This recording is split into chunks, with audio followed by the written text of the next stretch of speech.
Thank you. Did you have surgery Monday? I just wanted to say that you're a trooper. You had surgery on Monday. You were a speaker last Thursday. You had surgery Monday, and you're here today. I think you get some bonus credit or something for that. That'll work. That'll work. Hey, I'm with. It's with great honor that I introduced to you one of my new best friends, C.J. Ellis. He came to my office and told me about a concept or a campaign he had in mind, and I thought it was brilliant. C.J. serves as the chaplain in this area. It seems like it was going to be Payne County, but I think everybody wants him now. I'm not really sure. He's going to tell his story, which is fascinating, and brought his wife Lisa, so I finally got to meet Lisa as well. So welcome to Stillwater. All right. Am I on? Can everyone hear me? Okay, good. I guess I need to turn this on. All right. Well, I'm very grateful to be here. How many of you guys recognize me? Anybody here recognize me? Good. I'm glad you do. Okay. All right. Well, I'm from Stillwater. Actually, I grew up in Lawton, but I came to school back in a while back. Go to Oklahoma State University and thought I was going to get my degree and leave, but God had other plans. Met my wife, raised our family. I had a great time, but what I'm here today to talk to you about is something that I'm very excited about. It has to do with law enforcement, and I believe God has an incredible opportunity that He's inviting this community, Stillwater and Payne County, in, and I believe you're going to be as excited about it as I am when we're done. Before we get into that, let me tell you who I am a little bit of. I'm C.J. Ellis, and I came here from Lawton, Oklahoma. Came to Oklahoma State University, and I was served as pastor at New Covenant Fellowship. I was on pastoral staff for 31 years.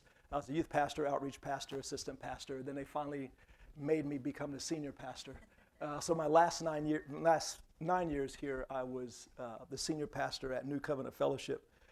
And then those last 4 years of my pastorate here, I became chaplain for the law enforcement community here in Stillwater. And it was interesting because I had been serving, I've been to Stillwater since '84, but in 2016, I just had this radical encounter and I just fell in love with the city. And I can't explain it.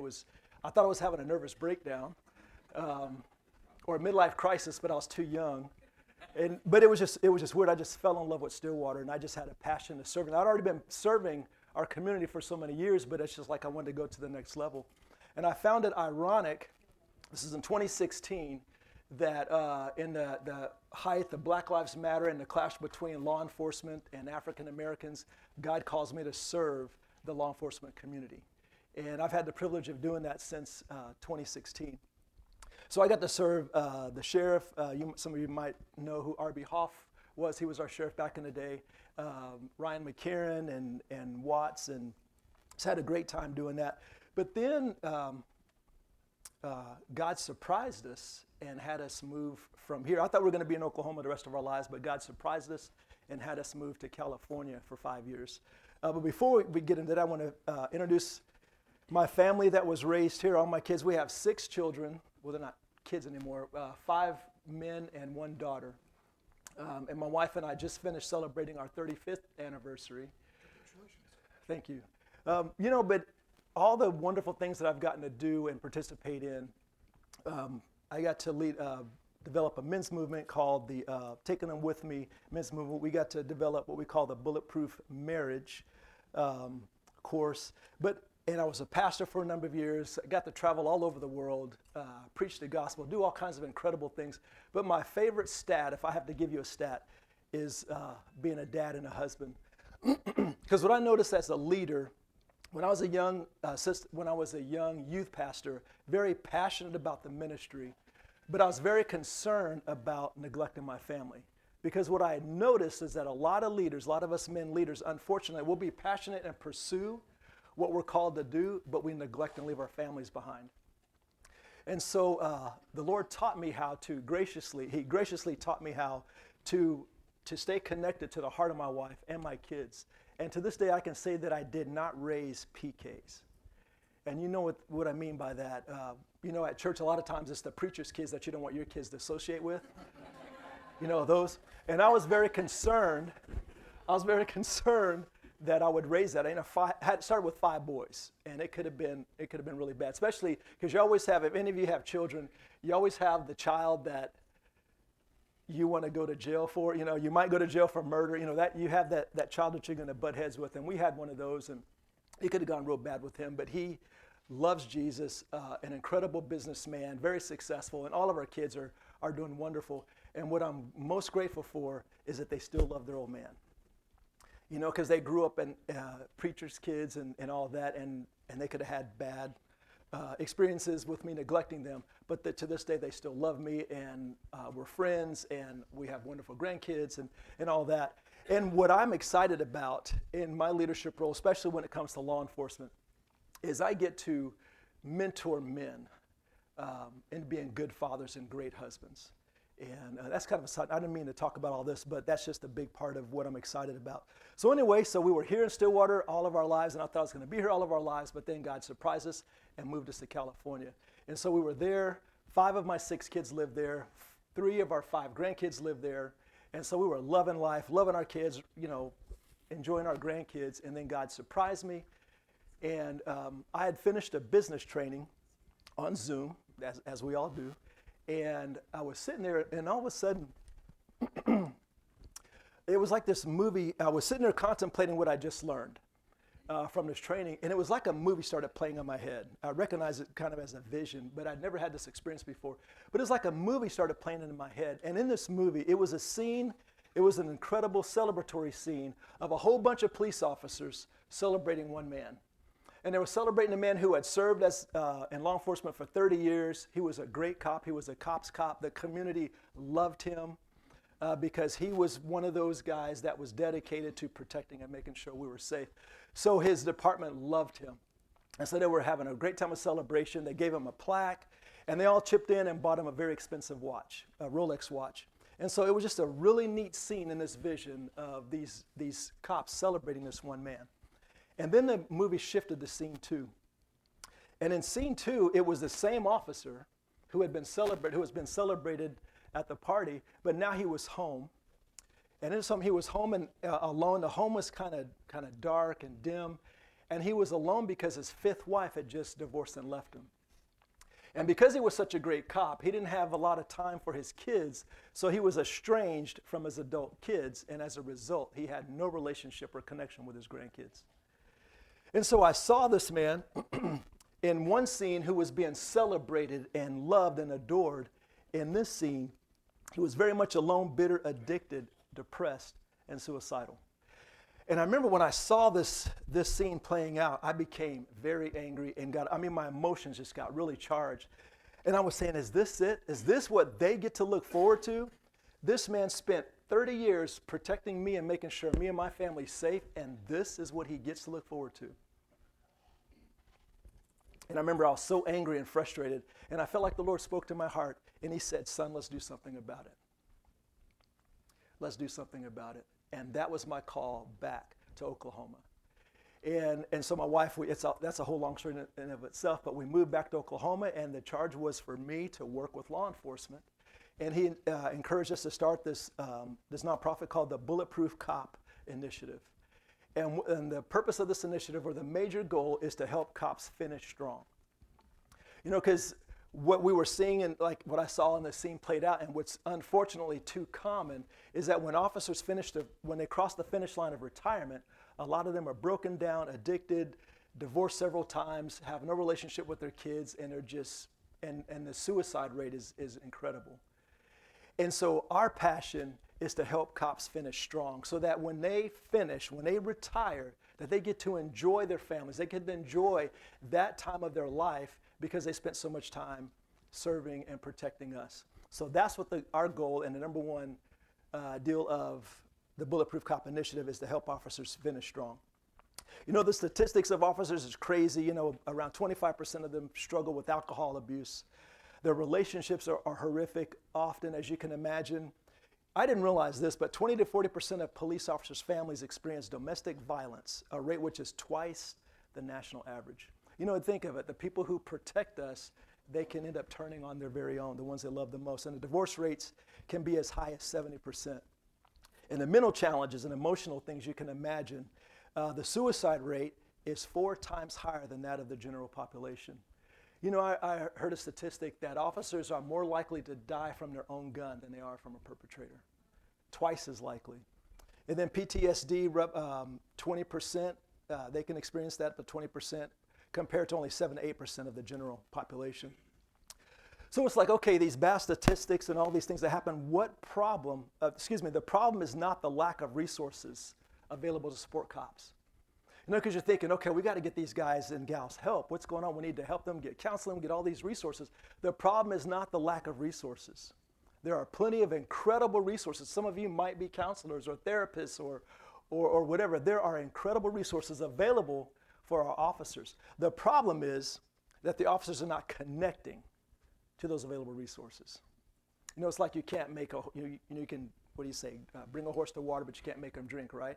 There's all these incredible resources, but the officers, for various reasons, are not connecting to the resources, and as a result, they deteriorate emotionally and mentally and all that. You can imagine the things that they do, the things that they face, which most of us can't even imagine what they face. But as a human being, it's gonna have its toll on you. And if you don't do what you can do to take care of yourself, then you're going to experience a lot of negative things. And that's what happens, unfortunately, to too many of our officers. So the solution then is to get officers to want to connect to the resources that will strongly support them, right? If we can get them to want to connect, then that would be the solution. And me, I serve as a chaplain and an officer wellness strategist. And some of you say, well, what is an officer wellness strategist? I'm glad you asked me. I made up that term, by the way. I just said, you know what? I'm going to become an officer wellness strategist because I am a strategist and I serve officers, so you put it together and it makes sense, right? But what I do, my goal is to create strategies, come up with ideas to get officers to want to connect to the resources. Because if it's their idea, then you can't stop them. You know, these type A personalities, you can't make them do anything. So if it's something they want to do, then they're going to do it. So what you do is you find resources that they would want to connect to, and then guess what? They're going to connect to them, and then they're going to be healthier and live happily ever after, right? That's the goal. So I thought, well, what if we start with resources they already want? Doesn't that make sense? It's like, start with something they want, and maybe they'll connect to that. So I sent out a survey many months back in October of 2024. I sent out a survey to the Stillwater PD and the Sheriff's Department. And I was asking questions, what do you guys think about the chaplaincy program? What do you think about it? Do you like it? Do you dislike it? Do you want it to go away? Do you want us to leave? Or what do you think about it? And overwhelmingly, the response we got was they really like it and they want more of it. And then I asked, one question was, how do you want to see us chaplains become more involved? Number one answer, ride-alongs. That shocked me because the officer's car, the cop car from my perspective, now first of all, I have to help you to understand, I've never served a day in law enforcement. So I'm sharing from the perspective of a chaplain, not a cop, okay? So I don't know and understand what they go through. I'm just sharing from my perspective. I want to make that clear. So a lot of this is my opinion and observation. But what I've seen is their police car, that's their domain, that's their office, that's their space. And for them to say, we want you in this space, that meant a lot to me. It's like, wow, they really want us there. And so I thought, next best thing, okay, let's give a more chaplaincy program. So now our goal is to not only start chaplaincy program in the agencies, but to beef it up. Like right now I serve in the Stillwater PD and the Sheriff's Department and OSBI, which is in the same building, and Oklahoma State University. And so our goal is to beef it up. Any of you guys know John Dickey, Pastor John Dickey? He served as pastor for about 150 years here in Stillwater. John and I are really good friends, and actually we're co-lead chaplains for the Payne County law enforcement community. And our goal is to build the chaplaincy program core here in our area. You know, here's some benefits that I found surprising. Benefits of chaplaincy. First one, and there's a bunch of them, but I narrowed it down just a few. A Department of Justice study shows departments with full-time chaplains have a 24% reduction in internal conflict. 82% of police officers believe chaplains provide invaluable support and guidance in navigating life's challenges, With regular access to chaplains, officers report a 42% increase in morale, which can lead to boosted performance and fewer instances of misconduct. And then chaplain programs have had a positive influence in mending damaged marriages, reducing divorce rates, and building stronger communication among officers and their families. So our goal, again, is to recruit and train new chaplains for law enforcement. And you know, one thing I learned, just because a person is a pastor doesn't necessarily make them a good chaplain. I thought that, and I realized that the training that we get for, as pastors is not necessarily what the officers need. You know, I've been trained to talk and to preach and all that, and a lot of times the officers do not need that. They just need you to sit there and shut up and be present, right? So our goal is to recruit people that would make great chaplains, and we want to train them to be chaplains for our law enforcement community. These are agencies. There are 9 agencies in Payne County. You know, in Stillwater, we have all these. We have Stillwater PD, the Sheriff's Department, Ohio Patrol, OSBI, and Oklahoma State University. But we also have Yale, Iowa Tribe, Perkins, and Cushing. Now, the top 5, 4 out of the top 5 we already serve, and we're looking to build. We're looking to connect with the Oklahoma Highway Patrol and see if they have a chaplaincy program, and if they don't, if they're interested, and so we can help them. I've been in touch with Cushing and Perkins. They're very interested, so we're going to be working with them. Also the Iowa Tribe, and I still haven't. I'm looking to reach the Yale PD. So our goal is to make sure that all these agencies, if they want the chaplaincy program, we want to make sure that they have it, that they have access to chaplains, because we know how important chaplains are to these men and women that do a wonderful job of taking care of us. So that's what I do. So my passion is for law enforcement. You know, one time I was at Lowe's, and I had my chaplain shirt on. And if you look at my shirt and you only look at one side, you'll assume I'm a cop, because it says Stillwater PD, Stillwater Police Department. And people, you know, they'll see that. And so one young man looked at my shirt and he says, "Oh," and he started talking to me as if I were a cop. And I could tell, okay, I'm not a cop, but I saw what was happening. And I said, "Actually, I'm not a police officer, I'm a chaplain." And it says it right there on this side of the shirt. He just didn't look far enough over.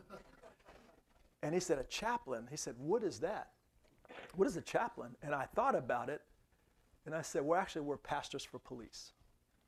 And in my experience, that's pretty much what we are. Someone says, "What are chaplains?" Well, we're pastors for police. So the Lord called me out of being a pastor in a traditional church on Sunday mornings to being a pastor to police in our community.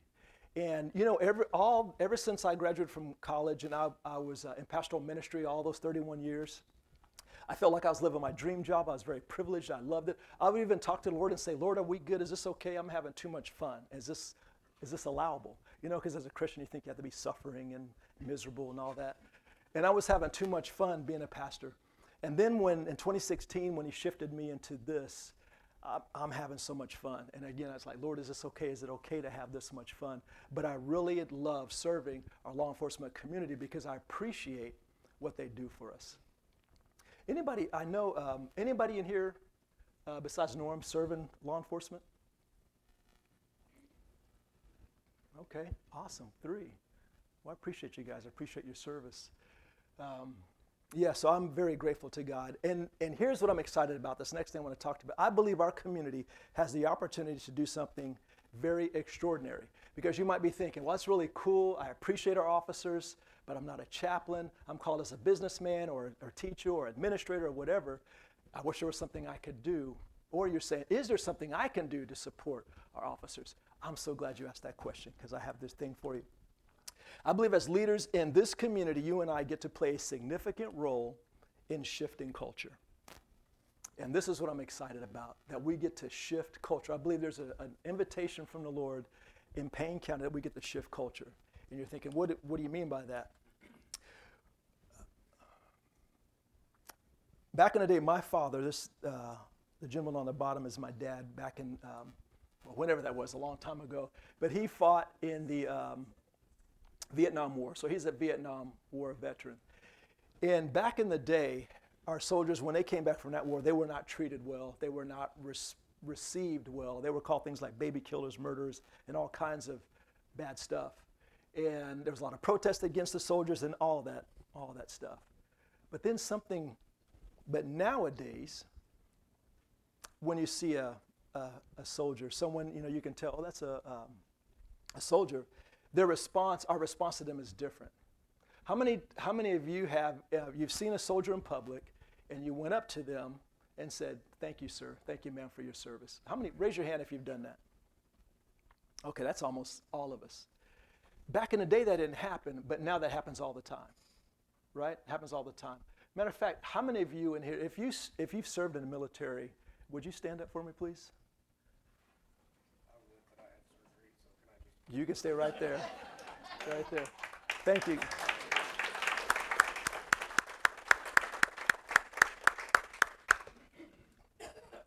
I appreciate that, and I was never in the military, but I'm a military brat. My dad was in the military, and I love and appreciate our military. I'm very patriotic. I appreciate what these men and women have done for us and what they continue to do for us. And you know what's interesting? My wife and I got to go on vacation with my dad and stepmom this last fall, and we had to suffer through our trip to Hawaii. Had a great time with him, but there was something that I'd never experienced before. I'd never seen it up close and personal, and it almost overwhelmed me. You know, my dad's dealing with Parkinson's, and so he can still walk, but very slow. And so we push him around in a wheelchair so he can move around quickly. And I was pushing him in the wheelchair in the airport, and he wears his hat, his Vietnam veteran hat, all the time. And I was almost overwhelmed by how many people came to him and said, sir, thank you. I mean, they would come and put their arms on his shoulder, grab his hand, total strangers. It happened so often. It was almost overwhelming to me. I wasn't used to that. And I remember talking to my dad about that not too long ago. And I said, Dad, how did that feel? How does it feel for people to treat you that way? And he says it feels real good. And so there's been a shift from baby killer to murderer to all of a sudden there's celebrated heroes in our community. And it should be that way. And so we're talking about culture shifting. What if the same thing could happen for our law enforcement community?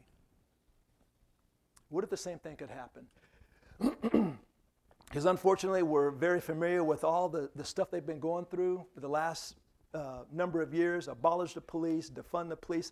The police are made to be the bad guys instead of the heroes that they truly are. But what if something can shift in the way they're treated by our community?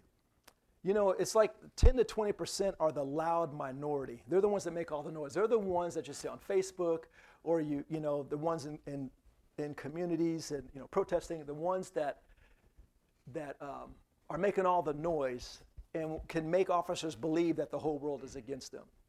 Right? You know what I'm talking about? But then you have the silent 80, 90%, the silent majority, that would be us. We're very supportive, but we're very quiet. I mean, have you seen that where the problem is the minority making all the noise negative, the supportive are very quiet, so then it seems like everybody is against them. But what if the supportive majority became very vocal and demonstrative in our support of our officers? In other words, what if it became obvious that this community was extremely supportive of our officers? That's what I'm talking about. You might recognize some of these people here. There's our sheriff and men and women from Stillwater, the Stillwater PD. You know, what if they began to experience and realize that they were appreciated by their community? And it's like, well, how do we do that? And here's an idea. How about we flood the zone? How about we flood the zone? In other words, how about we do things that make it obvious, vocally, demonstratively to our officers? And when I'm saying demonstratively, I'm not talking about protesting. I'm talking about doing proactive things for our officers. For example, what about a verbal thank you? Just like we do for our military, when you see a police officer, you go up to him and say, sir, ma'am, thank you for what you do. I appreciate that. What if, imagine today, if 1,000 people in Stillwater, when they saw an officer, they just did that. And that just became a normal thing. Imagine what that officer is going to feel like. You know, these tough exterior people, imagine. Second thing is, what if we shared personalized thank you notes? In other words, you create handwritten notes ahead of time, have them in your car, have them in your purse, so that when you run into an officer, you're able to give them something like that. or sharing positive stories on social media. We know how wonderful positive social media is, right? You know, but it's like whenever you hear or see someone referring to a police officer, it's typically negative. What if we begin to flood this social media? And I'm not saying post, 1,000 things all the time, but just we begin to share positive stories about our men and women. If you've experienced an incredible, kind thing from an officer or something brave, and you just shared that. And the thing is if I were to take a poll, which I'm not right now, if I were to take a poll and ask how many of you are very supportive of officers, we'd probably all or most of us raise our hands. But it's like, do the officers know that? Do they know that most of us in this room support them? It's time to let them know that. That's what I'm getting at. Or number 4, what if we engage in prayer declarations? Imagine 10,000 people in Payne County praying daily or regularly for officers. For example, declaration for safety and protection. I declare protection and safety over all of our law enforcement officers. May they be shielded from harm, both physically and spiritually, as they serve our community in Jesus' name. What if we had that and we were engaging in that on a regular basis? And then the last thing is display a sign to promote your support. If you purchase a sign, that's what these are here. A thank you for our law enforcement. Imagine 20,000 of these in the yards of Payne County. And you say you're a police officer and you're driving around in your car, and all of a sudden on Monday you show up and you see these signs everywhere. A public display, a physical display of, sir, we appreciate you, ma'am, thank you for what you do for us. That's what I'm inviting you to, and that's what I believe the Lord is inviting us to in a tangible way to serve our officers. Our goal is to get 20,000 of these signs all over Payne County. And so here's my big appeal to you. We started selling these signs back in April, and we sold a few. With the goal of 20,000, we've sold about 160, so we're almost there. We're just close, but not quite. But I'm realizing that the way we've been going about it needs a shift, and so we have a different idea and approach that I want to mention to you. And I'm inviting you as individuals, business owners, and community leaders to partner with us and make a significant impact by sponsoring an outreach. And what that simply means is you would purchase 25, 50, or 100 Honor a Cop signs and give them to your employees, customers, and members of the community so that they can put in their yards. And we're also looking for 5 people or business owners or individuals who are willing to sponsor a 1,000 sign outreach. That's what we're looking for. And so we have if you go to copsigns.org, you can order signs on there. But if you're interested, you think, you know what, I might be interested in ordering 25 signs or 50 signs and giving away to my community, or 100 signs giving away to my employees or whatever. If you're interested in, or think you might be interested in it, I would like you to send me a text on this number, 405-612-3848, instead of ordering the signs through the website, because I'd like to talk to you and like to have a conversation with you about this. So shoot me a text, tell me your name, say, hey, I'm interested in learning more about this. Oh, 405-612-3848. And if you need that number, I can talk to you about that afterwards as well. It'd be awesome to flood Payne County with signs of appreciation and transform our community to a beacon of support for our law enforcement officers. I was talking to a former chief of police not too long ago, and I told him this idea, and he said, CJ, this is the best mental health you can offer our guys. I never thought of it that way, and it just put more fire in my bones. And I hope you can see that this is not about selling a bunch of signs, but it's about shifting culture. It's about doing a number of things that demonstrate to our officers that we support them. Because they go through a lot, they deal with a lot, they're making sure we're safe. And I'm fortunate that I get to see behind the scenes. I get to ride with them. I used to get to hang out with the drug officers, and it was a lot of fun. I enjoy all that. But seeing what they go through when something goes on, it's cool to know that here in Payne County, if there's an active shooter or something, I know our SWAT team is ready to go. And these people are amazing. So we have it really good here in Stillwater and Payne County. So we want to do what we can to show them that we are absolutely behind you. Anybody have any questions? Yes. Will you be able to take any of the profits from the signs and use it for the chaplaincy program? Oh, sorry. It's a great question. Yes, go ahead, ask your question again. I was going to say, will you make any money from selling the signs, and will you be able to use that to support the chaplaincy program and getting it to other? Absolutely, because actually, so basically, what's the money going for? That when you buy a sign, what does the money go for? You know, when I was a pastor of a church, the church they took care of me as a pastor, right? All this work that I've done for the last year for the officers, I do voluntarily. They don't, no one pays me. So when we started this Bulletproof Cop Initiative, it's a 501c3, and so through the donations that we receive or the signs that we sell, it enables me to do this full time and not have to go work, get another job. And also, so it allows me to pay our administrator, pay me, my wife, and so we can do what we do full time. So that's what the money goes for. When we've done this in the past, when we did this for the schools or with the schools, whenever you purchase a sign, we gave 20% back to our schools. Whatever school you chose, that's who we gave it to. So yes, that's what it directly goes to us supporting the officers. Anybody else? What's the website again? Copsigns.org. Copsigns.org. Can you put the phone number up again? Some of us are not fast with our phone. I sure can. Wait Boom. a minute. There we go. There we go. There you I go. won't remember it that long. You know that. Anybody else? Yes, sir. So, being a retired firefighter, I know that the fire department in town does have a chaplain program, and it's been a while since I've been in there, but they were not real involved unless there was some bad incident that took place. Have you had any interaction with the firefighters? Now, the difference there is most people love firefighters. Right. But they also suffer a majority of the same statistics that you mentioned Absolutely. today. So just something for you to look at. Yeah, I do know that one of the pastors here in town, he called when he found that I came back to Stillwater. He said, "Hey, I want to get with you because he's considering," and actually he started being a chaplain for the fire department. We haven't connected on that, but I know that he is active doing that. Firefighters are a lot of similarities as far as the trauma and the things they experience, their marriages, their families, and all that.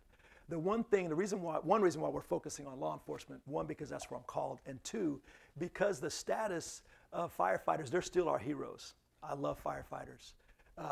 But their hero status hasn't really dropped. Police officers, their status has dropped. They're seen as the enemy. They're being targeted. And so we just want to raise that status back and support our men and women. Last question? All right, feel free to ask questions afterwards. I'll be available. CJ, don't go away.